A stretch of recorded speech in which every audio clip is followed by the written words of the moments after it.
요걸 안 눌렀구나. 채권과 채무할 때 채권이 권리고 채무는 의무다. 자, 근데 이 쌍무계약은 어떤 계약을 맺었을 때 서로 대가 관계에 채무를 지고 있다라는 거는 얘도 채무가 있고 얘도 채무가 있다는 거야.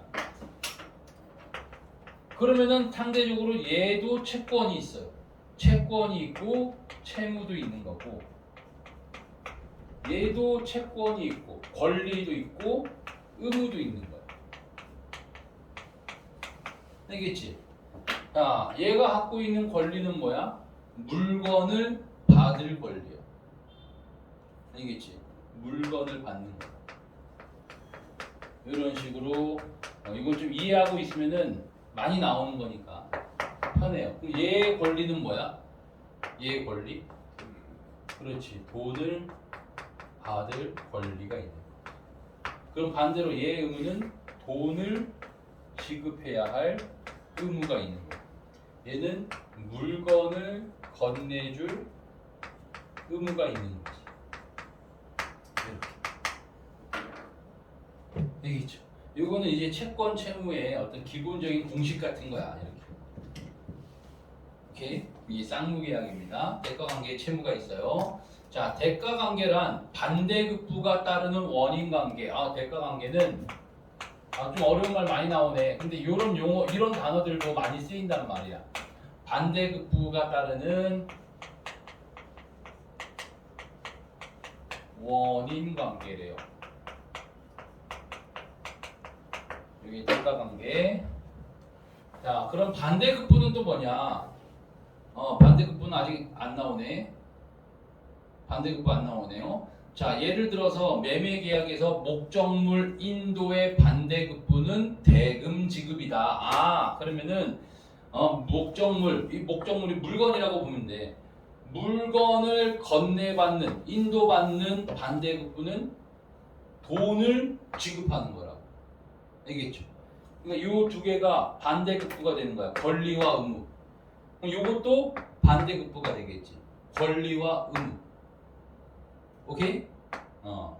근데 이 급부라는 거는 사실 우리 뒷페이지에 급부에 대한 얘기가 또 나와요. 한번 볼까? 뒷페이지 넘겨볼까?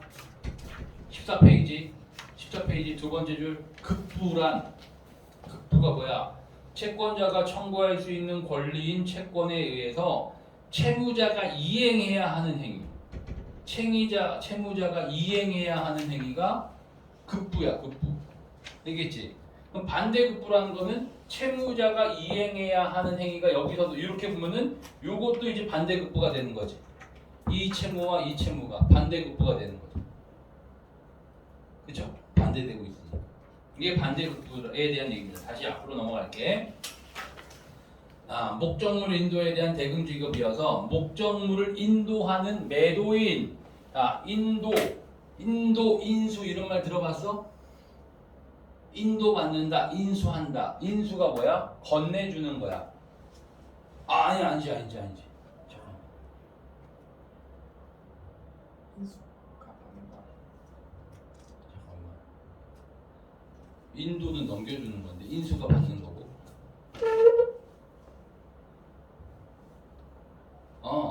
자, 그러면은 요 계약 관계는 좀 반대로 보고 있대요. 여기서 계약 관계는 이거는 그냥 이렇게 설명을 한 거고, 여기서는 자, 매도인이 물건을 인도받는 거야. 물건을 인도받는 매도인은 매수인에 대해서 반대급부 청구권인 대금 지급 청구권을 갖는다. 요거는 의무가 되는 거고 채무가 되는 거고. 채무. 잠깐만. 인도가 넘겨주는 거네. 물건을 넘겨주는 거고. 그치? 매수인은 그럼 이렇게 쓸게. 물건을 인수받을 수 있는 권리가 있는 거지. 얘가 갖고 있는 채권이 되는 거야. 그러면은 얘는 대금 지급, 지급을 요청할 수 있는 권리야. 돈 줘. 청구할 수 있는 권리. 여기 채권이 되는 거지. 오케이? 얘는 대금을 돈을 지급할 의무가 있죠. 채무가 있는 거야. 얘가 갖고 있는 채무. 오케이? 자, 그래서 요거의 반대급부 요런 권리를 갖는다라는 얘기입니다. 그런데 계약 체결 후에 해당 목적물이 멸실되는 등 매도인의 채무 이행이 불가능해진 상태. 자, 지금 목적물 물건이 멸실됐다는 건 소멸됐다는 거야. 소멸되거나 사라진 상태. 되겠지? 그러니까 물건이 지금 문제가 생겼어요. 자, 이렇게 멸실되는 등 매도인의 채무 이행이 불가능해지는 것.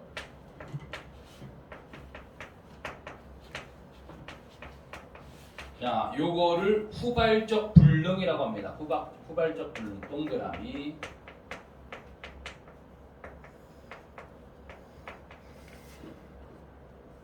후발적 불능의 상태야. 자, 후발적 불능은 계약 성립 전부터 채무일의 이행이 원천적으로 불가능한 원시적 불능과는 구별된다. 원시적 불능 동그라미. 원시적 불능은 이거랑 다르대, 그지? 원시적 불능은 어떤 거야? 계약 전부터. 얘는 계약 전부터 그 계약 내용의 이행이 불가능해. 그럼 여기서 우리가 이 후발적 불능의 특징을 하나 또 찾아낼 수가 있다고. 얘는 계약 전에는 어떤 상태야? 계약 전에는 이행이 가능한 상태야. 그치? 근데 계약 후에 이게 불가능해진 상태야. 계약 후에. 자, 구별됩니다. 원시적 불능임에도 체결된 계약은 애초부터 무효입니다. 자, 원시적 불능임에도 체결된 계약. 자, 이렇게 요런 상태인데 계약이 체결됐어. 이 계약은 무효야, 무효. 자, 후발적 불능이 발생하더라도, 자, 요 상태의 계약은 유효하다라고 돼 있네요. 이 계약은 유효해. 여전히 유효한 상태야. 이때 대금 지급과 관련된 불이익인 대가 위험. 대금 지급과, 그러니까 지금 물건은 못 받았어. 물건은 못 받았지만 계약 자체는 유효하지. 그렇지? 그러니까 돈을 줘야 되나 말아야 되나, 이게 지금 대가 위험이야. 대가 위험. 이 대가 위험은 누가 부담해야 할까가 핵심 화제입니다.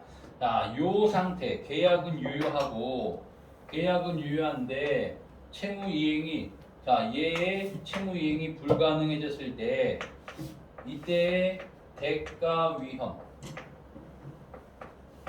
매도인한테 있는지 매수인한테 있는지, 요게 이제 이 뒤에 나오는 내용의 핵심인데, 자, 1번 내용 일치 문제입니다. 너희들이 여기서 할 수 있는 것들 한번 해봐. 할 수 있는 것.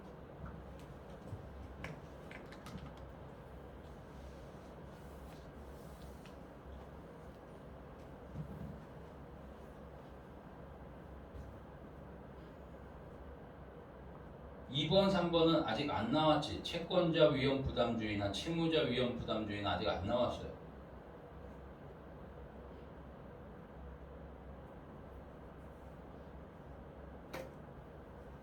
4번, 5번도 알 수 없네. 1번밖에 못 하겠네.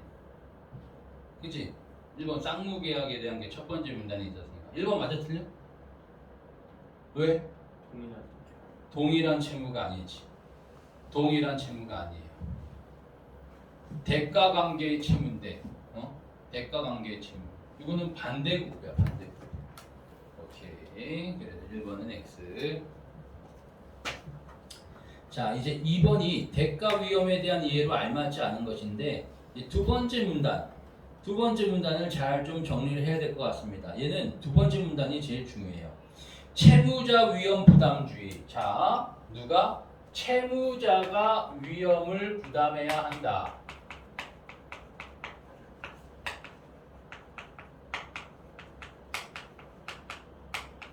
여기 있고 그 다음에 채권자 위험 부담주의가 있어요.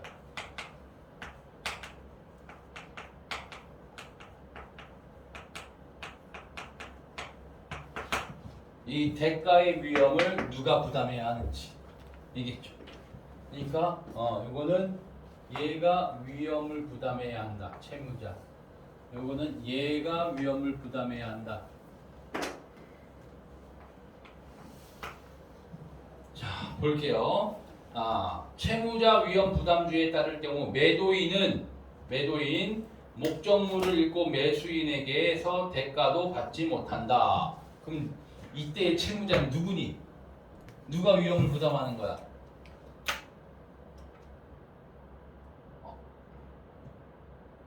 야, 매도인 물건 사라져갖고 물건 잃어버렸지. 그치? 목적물 잃어버렸지. 돈 받아 못 받아? 대가도 받지 못한지. 그러니까 이게 매도인이야, 매도인.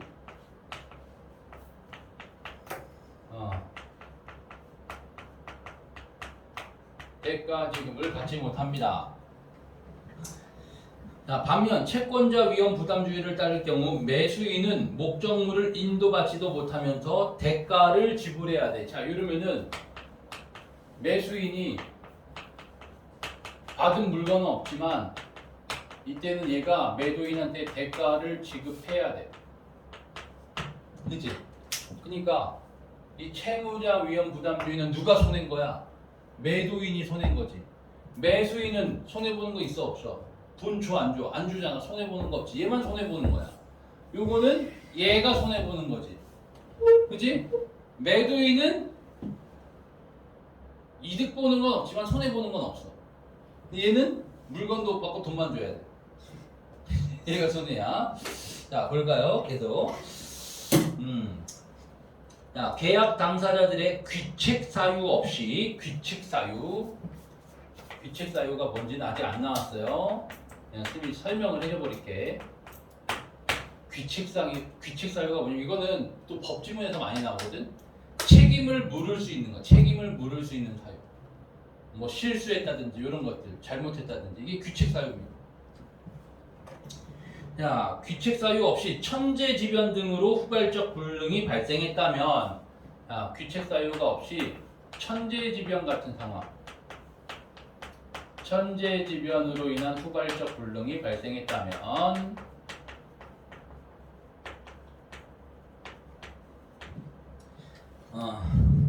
채무자 위험주의, 부담주의에 따라 매도인이 반대급부 청구권 줄칠까요? 매도인의 반대급부 청구권을 다른 말로 어떻게 바꿔 쓸 수 있을까?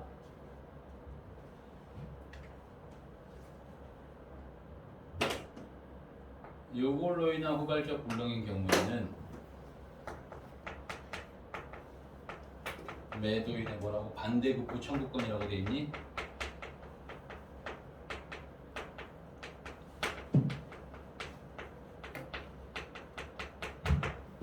이걸 뭘로 바꿀 수 있어? 아까 어디 써놨던 것 같은데 대금 지급 청구권이지. 그치? 얘가 갖고 있는 권리, 돈을 지급받을 수 있는 청구권이야. 그러니까 반대급부 청구권, 대금 지급 청구권. 이게 상실되는 거야. 그럼 돈 받아 못 받아? 못 받는다. 똑같은 얘기예요. 천재지변일 경우에 이렇게 되고요. 자, 그다음 매수인이 목적물을 인도받지 못하는 대신에 매도인이 대가 위험을 부담하는 것이다. 그래서 이때 대가 위험이란 거는 얘가 금전적 손실을 본다는 거야. 매도인이. 자, 그다음 이와 달리 매수인이 약정된 행위를 하지 않는 등 매수인의 책임으로 인해 후발적 불능이 발생했다면, 자, 이번에는 그러니까 매수인의 책임이에요. 나중에 쓸게.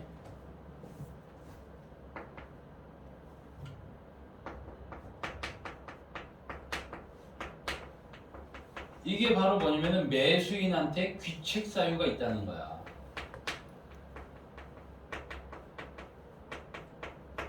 이런 상황에 의해서 후발적 불능이 발생하면은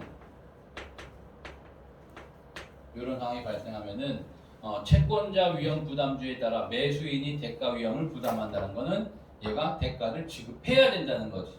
대가를 지급해야 된다. 그다음 예를 들어 경매로 낙찰받은 부동산에 대해서 낙찰대금의 납입 전에 매매 계약이 먼저 체결이 됐어요. 매매 계약에서 매수인이 낙찰대금을 대신 내기로 약속을 해서 계약에서 자 근데 이를 이행하지 않았어. 그럼 책임이 누구한테 있어? 매수인한테 있는 거잖아. 그지? 경매에 낙찰받았는데 그 돈을 안 집어넣은 거야. 돈을 집어넣기로 약속했는데 매수인이.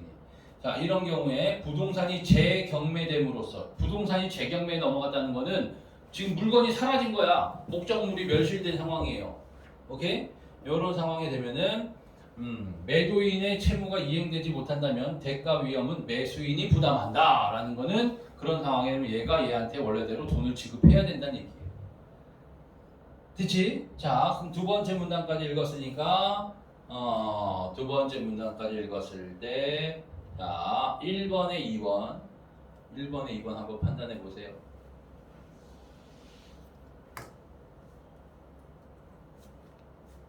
맞아 틀려? 왜 틀려?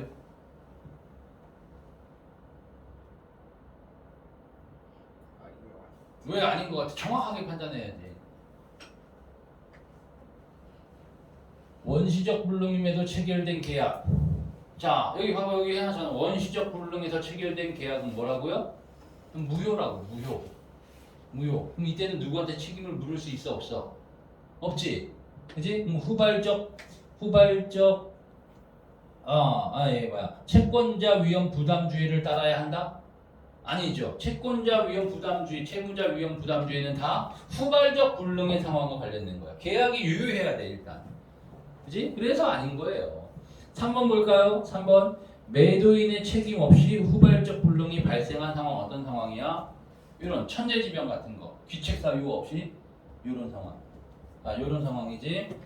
채무자 위험 부담주의를 따를 수 있다. 맞나요? 요 상황에 요 상황. 매도인의 반대급부 청구권이 상실된다는 거는 채무자 위험 부담주의가 적용된 거지. 그죠? 요게 채권자 위험 부담주의가 된 거고. 그 3번이 적절한 설명이 되겠네. 3번.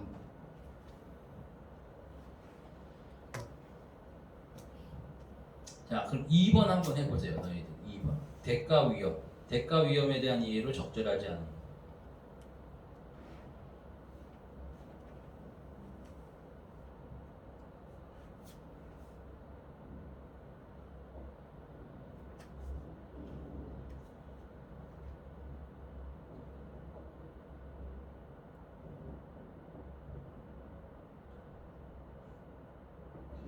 몇 번일까? 답을 찾아, 답을. 몇 번일까요? 2번 한번 볼까요? 2번 매도인이 반대급부 청구권을 상실할 때 부담해야 하는 위험. 자, 매도인이 반대급부 청구권을 상실하면은 얘가 채무자 위험 부담주의에 따라서 대가를 지급받지 못하는 거지. 그지? 자, 그럼 대가 위험. 여기서의 대가 위험은 매도인이 받는 위험이지. 그러면 적절한 설명이야. 뭔 소리인지 모르겠어? 자, 다시 매도인이 반대급부 청구권을 상실하게 되면은 이 대가 위험은 누가 지는 거야? 매도인인 채무자가 위험을 부담하는 거라. 오케이? 그래서 2번은 적절한 설명. 3번도 볼까요? 매수인이 똑같이 나왔으니까 3번도 보는 거야. 매수인이 후발적 불능을 발생시켰을 때 바로 뭐야? 매수인한테 책임이 있는 경우라고. 얘한테 책임이 있는 경우. 이때 대가 위험은 누가죠? 채권자인 매수인이 지는 거잖아. 그죠? 그러니까 이때 매수인, 채권자가 부담해야 하는 위험도 적절한 설명이 되는 거야. 다시 찾았어? 1번? 왜 1번이야?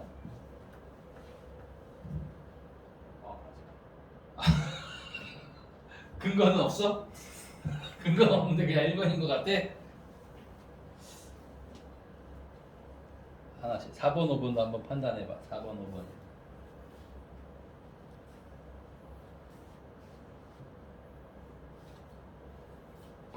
사실 요거는 이 문제는 다른 거를 다 확인하기 전에 답이 나와요. 동시에 부담하는 건 아니야. 둘 중에 한 명이 부담하는 상황이잖아. 야 너도 나 대가 절반만 받을게. 절반만 줘. 이런 상황이 아니잖아. 알겠지? 그래서 1번이 답이고 4번 봐봐. 후발적 불능이 된 채무에 대한 반대급부를 이행해야 하는 위험. 자, 후발적 불능이 된 채무. 이 물건을 건네줄 수 없는 상황이야. 이 의무에 대한 반대급부가 뭔데? 대가 지급이잖아. 대가 지급.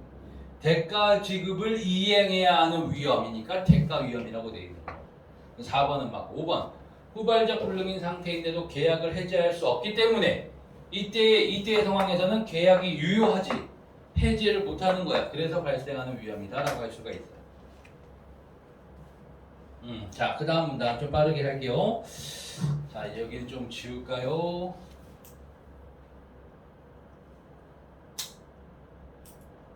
여긴 지워도 될 것 같아.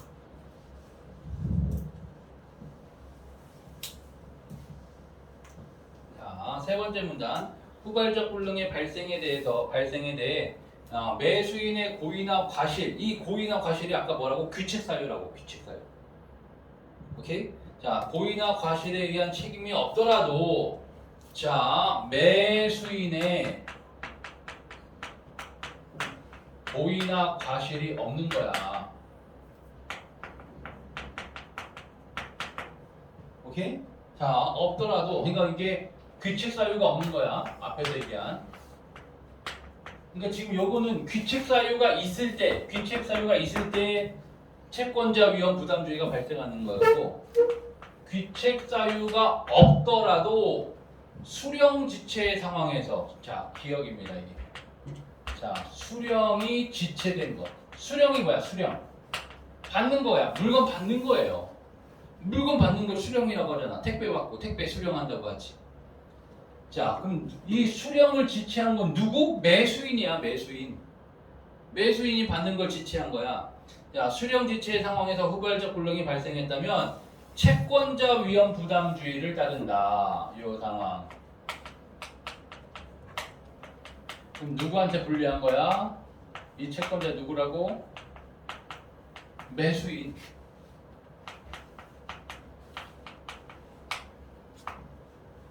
알겠죠? 예를 들어서 내가 착불로 어떤 택배를 시켰어. 근데 그게 뭐 생물이야, 생물. 뭐 고기라든지 뭐 이런 거 시켰어. 생선을 시켰어. 근데 내가 늦게 받았어. 내가 어디 여행 가 있다가 늦게 받아. 다 상했어. 다 상했어. 돈 내 안 내? 돈 내야 된다는 거야. 그래도 채권자 위험 부담주의. 채권자가 대금을 지급해야 된다고. 알겠죠? 이런 상황이라고 보면 돼. 수령이 지체돼서. 자, 그래서 수령 지체란 인도되는 목적물을 매수인이 수령할 수 없거나 수령을 거절하는 등 수령에 협력하지 않아서 채무 이행이 완료되지 않은 상태. 이건 어렵지 않잖아, 이게 그지? 수령 지체는 어렵지 않죠? 이런 상태를 말합니다. 매도인이 목적물을 인도하기 위해 약속 장소로 나갔지만 매수인이 나타나지 않아 인도를 못하고 되돌아오는 중에 사고가 나서 그 목적물이 파손된 경우, 파손에 대해 과실이 없는 매도인이라면은 반대급부 청구권을 유지할 수 있다고. 알겠죠? 그러면은 이 채권자인 매수인은 돈을 지급해야 되고. 오케이? 자, 그 다음 문단. 한편 매도인의 고의나 과실에 의한 책임을 이행할 수 없는. 자, 이번에는 매도인입니다. 지금 요거랑 완전 반대라는 걸 알 수가 있어요. 이때는 귀책 사유가 없을 때야. 매도인한테 귀책 사유가 없는 거고, 얘는 매수인한테 귀책 사유가 있는 경우였어. 그지? 근데 여기서 매수인이 귀책 사유가 없어도 요런 게 있을 때가 있고, 자, 이번에는 매도인한테 뭐가 있어? 고의나 과실에 의한 책임이 있어. 귀책 사유가 있는 상황이에요. 자, 귀책 사유가 있어요. 자, 이런 상황을 뭐라 그래? 이행불능입니다. 이행불능. 요런 거에 의해서 할 수 없게 된 거를 이행불능의 상태. 채무를 이행할 수 없게 된 상태.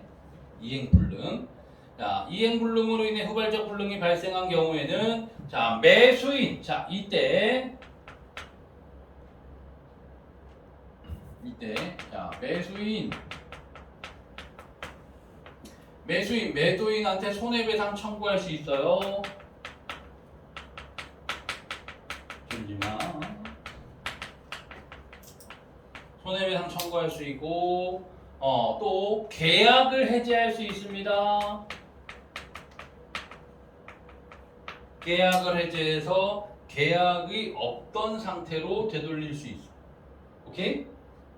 계약이 없는 상태. 그럼 얘는 물건 받아 못 받아? 못 받아. 대신 돈도 안 줘. 오케이? 그래서 그게 대가 위험의 부담 문제가 발생하지 않는다.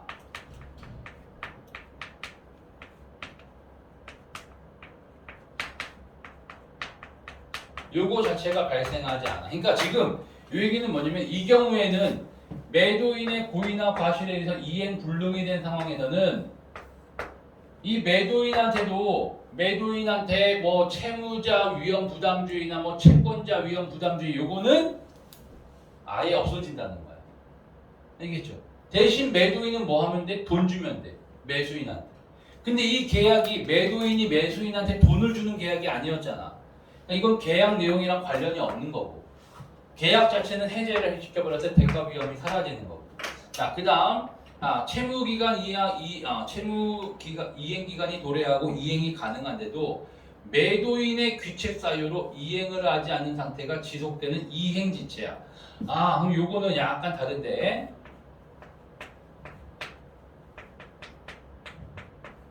이행지체 이게 니은의 상황이에요. 자, 지금 요거는 다 가능해. 다 가능해요. 어딨니 니은? 채무 이행 기간이 찾아오고 이행이 가능한 상태야. 이행이 가능한데 매도인이 지금 매도인의 귀책 사유가 있는 거야.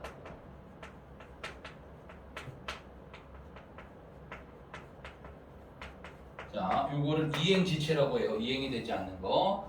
자, 후발적 불능이 발생할 수 있는데 이때에는 후발적 불능의 발생 자체에 매도인의 책임이 없더라도 이행 불능이 성립한다. 그러니까 이거는 이행지체의 상황 자체에 저기 뭐냐?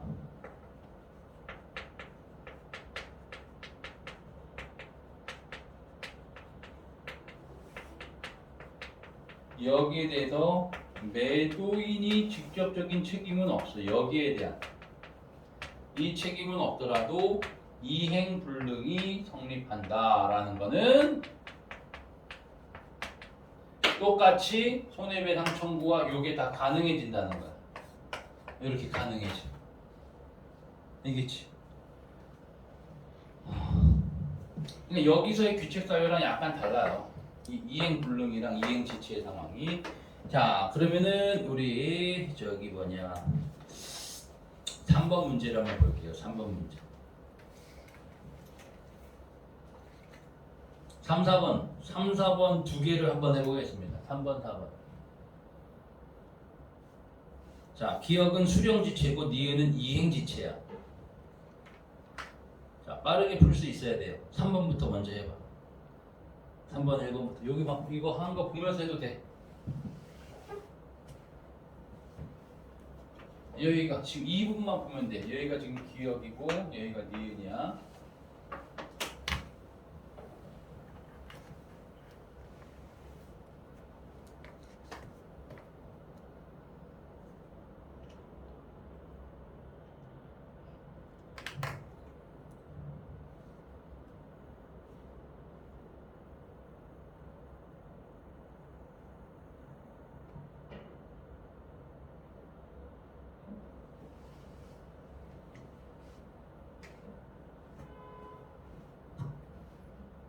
됐어? 찾았어?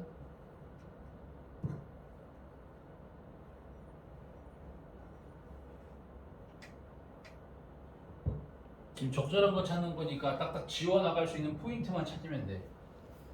나머지는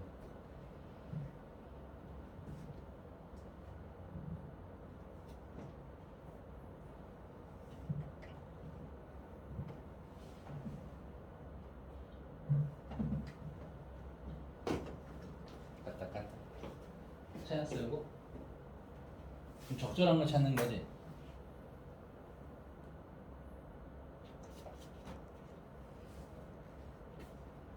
자, 1번부터 볼게요.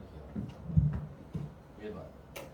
자, 기억은 수령지체는 매수인의 귀책 사유로 후발적 불능이 발생한다. 맞아 틀려? 여기 봐봐 여기 봐봐 기억 매수인의 귀책 사유로 후발적 불능이 발생한 거니? 귀책 사유가 없는 거라고. 고의나 과실이 없는 거니까. 1번은 여기서 귀책 사유 귀책 사유로 후발적 불능이 발생해서 지워야 된다고. 귀책 사유가 없는 상황이야 이거는. 알겠죠? 1번으로 하면 안 돼. 2번 볼게요. 2번. 기억과 달리 니은은 이행지체는 매도인의 귀책 사유로 발생한다. 맞지? 매도인의 귀책 사유 때문에 발생하는 거 맞죠? 그지?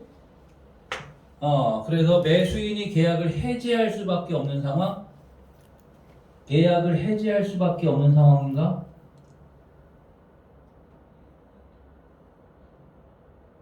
자, 계약을 해지하는 거는 이행불능의 상황이야. 이행불능.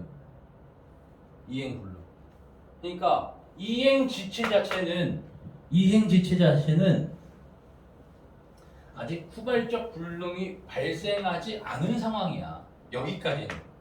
그러다가 이제 후발적 불능이 발생하면은 이렇게 할 수 있다는 거지. 그래서 뒷부분이 잘못된 거예요. 3번 볼까요? 니은의 상황에서 후발적 불능이 발생하면은 매도인은 이에 대한 책임으로 대가 위험을 부담한다. 대가 위험의 부담 자체는 관련이 없는 거라고. 대가 위험의 부담은 사라지는 거야. 그래서 3번도 X입니다. X. 4번. 니은의 상황에서 발생한 후발적 불능. 자, 이행지체였는데 여기서 후발적 불능이 발생을 했어. 후발적 불능이 발생했어요. 매도인의 고의나 과실이 없더라도 매수인이 손해배상을 청구할 수 있다. 4번이 답이 되겠네요. 5번 볼까요? 니은과 달리 기억의 상황에서는 후발적 불능이 발생하면 과실이 있는 매도인이라 하더라도 반대급부 청구권을 유지한다. 자, 매도인이 만약에 매도인한테 과실이 있어. 그러니까 지금 요거는 수령지체의 상황은 지금 매수인이 잘못한 건데 만약에 매도인이 과실이 있는 경우에는 반대급부 청구권을 유지할 수 없겠지. 그치? 그러니까 지금 수령이 지체됐는데 그 수령지체랑 관련 없이 매도인이 뭔가 과실을 한 거야. 소포를 포장할 때 아예 포장 자체를 잘못 포장했어. 아이스팩을 안 넣었어. 오케이? 그러면은 매도인한테도 책임이 있다는 거지. 그래서 5번은 X. 자, 4번 볼게요. 4번의 보기. 적절한 거 찾는 겁니다. 영상물 제작업체 갑. 영상물 제작업체 갑은 회사 을과 영상물 제작 공급 계약을 체결했어요. 을이 제작 방향과 지침을 정해주면은 그에 따른 영상물을 기일 내에 제작해주고 얘가 돈을 받기로 한 거야. 오케이? 그럼 얘는 매도인이라고 씁시다. 매도인. 그 영상물을 파는 사람. 알겠지? 얘는 영상물을 사는 사람. 근데 얘는 좀 독특한 계약을 맺었네. 얘가 어떤 지침을 내려주기로 했어. 이렇게 찍으라고. 오케이?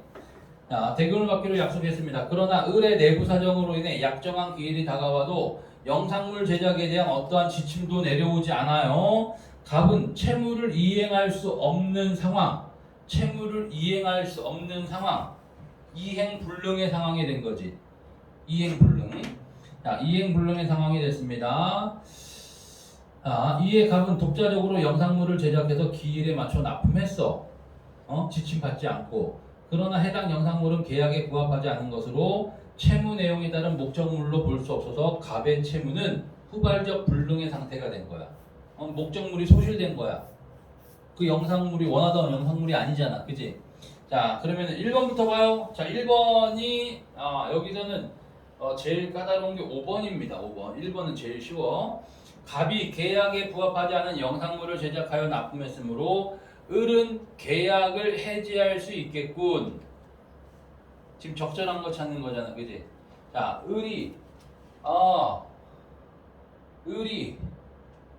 매수인이 계약을 해지할 수 있는 상황은 이행불능의 상황이잖아. 그지? 이행불능. 근데 이건 지금 후발적 불능의 상태야. 후발적 불능. 그래서 1번은 X입니다. X.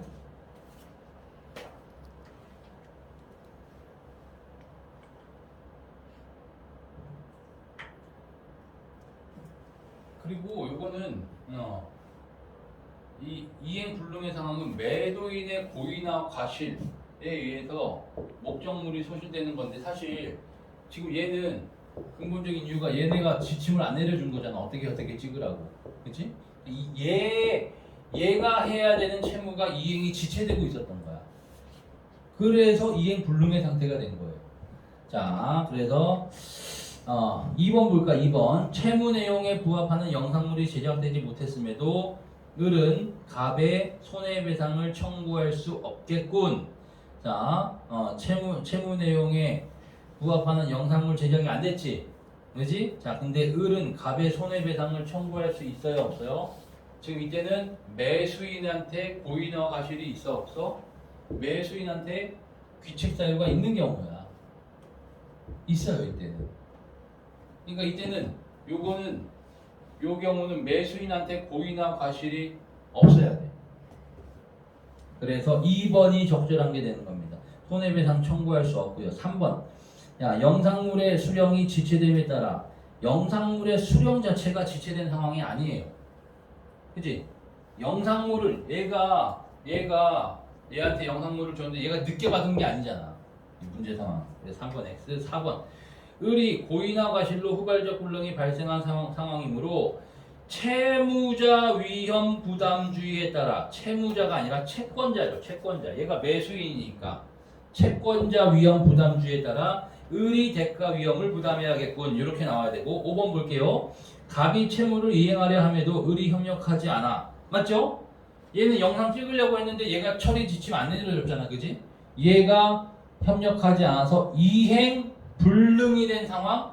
이행 불능은 매도인의 고의나 과실이 있어야 되는데 여기서는 얘가 고의적으로 그렇게 찍은 게 아니잖아. 얘가 안 준 거잖아. 그러니까 이행 불능의 상황이 아니야.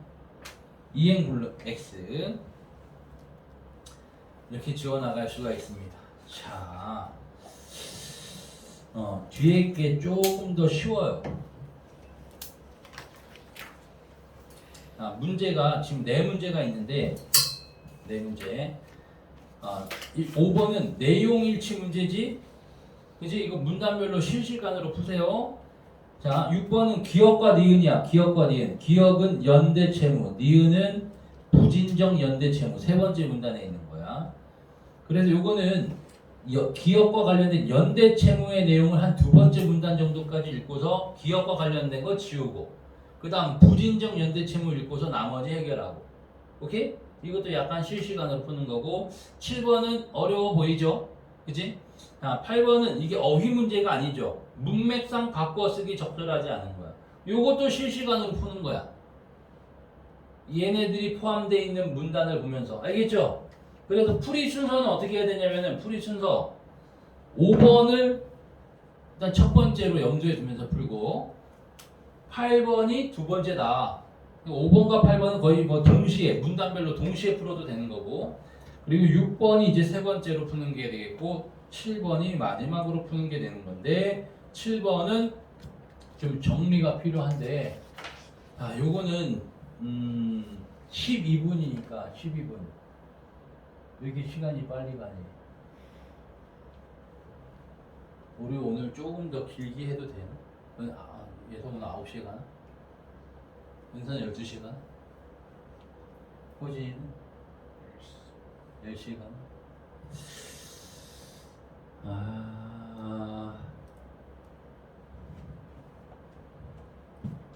쉬었다가 요거 우리 같이 할 거고 같이 합시다 그냥 이따가.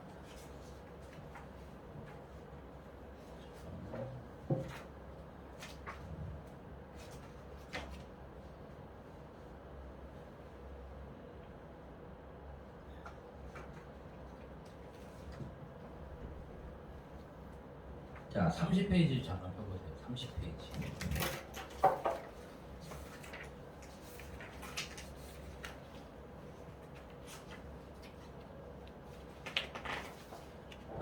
교전시가 있는데 장경세의 강호영군가 그리고 최연의 용사음 2개 작품이 있지.